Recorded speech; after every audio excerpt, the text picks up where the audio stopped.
Prif reswm i ddatblygu a creu studio sefydlu oedd i rhoi rhyw fath o le i myfyrwyr a grefydigion Prifysgol De Cymru i ddechrau busnesau ac yn bwysicach i helpu nhw datblygu'r busnesau yna i gyrff sydd yn cyflogi pobl eraill ac yn gwneud effaith ar yr economi leol. I am a graduate of animation 2D stop-mo at University of South Wales, and I am currently making to hopefully freelance 2D animator. My graduate short film, The Goat, recently got picked up at 2 festivals in America. One of them I won an award, which is the Emerging Filmmaker Award, which includes $1,000. Y rheswm mae studio sefydlu yn le arbennig i myfyrwyr i ddechrau busnes ydy'r cysylltiadau cryf wrth gwrs efo Prifysgol De Cymru ac yn arbennig efo faculty diwydiannau creadigol sydd gyferbyn ar studio.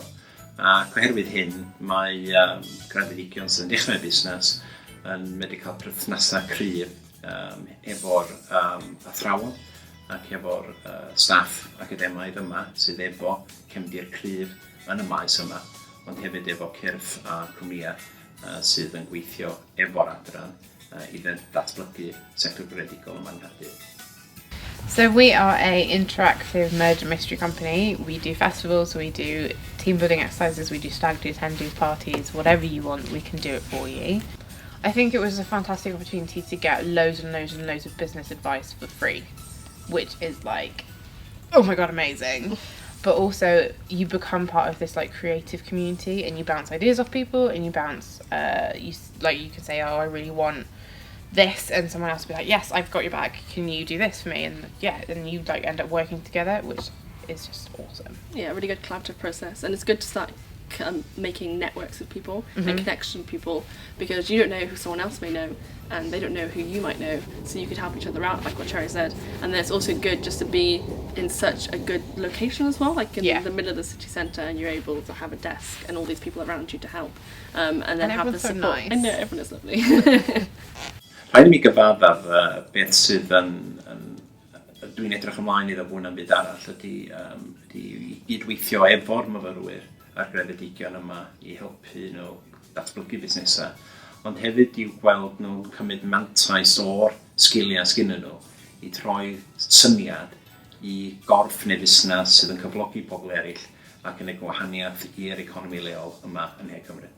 Code3 has created a context search engine so that companies and government departments can find their internal information quickly, easily and remain compliant with the law.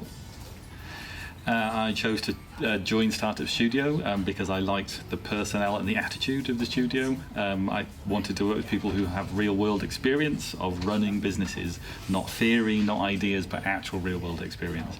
I'm a techie, so I can do the techie bits, but actually the day-to-day running of a business, knowledge, paperwork, I needed to learn about, and that's why I came here. I mi, llwyddiant studio sefydlu fydd gweld y grefydigion nid yn yn dechrau busnesau, ond hefyd yn tyfu'r busnesau yna yn yr economi leol. Ac yn bwysicach, dwi'n meddwl, i weld y ffaith fod mae yna dalant anferth yma yn Nghaerdydd ac yn Brifysgol De Cymru. Dwi eisiau gweld y talant yna yn llwyddo yn y maes busnes ac yn creu busnesau sydd yn gwneud gwahaniaeth mawr i'r economi leol.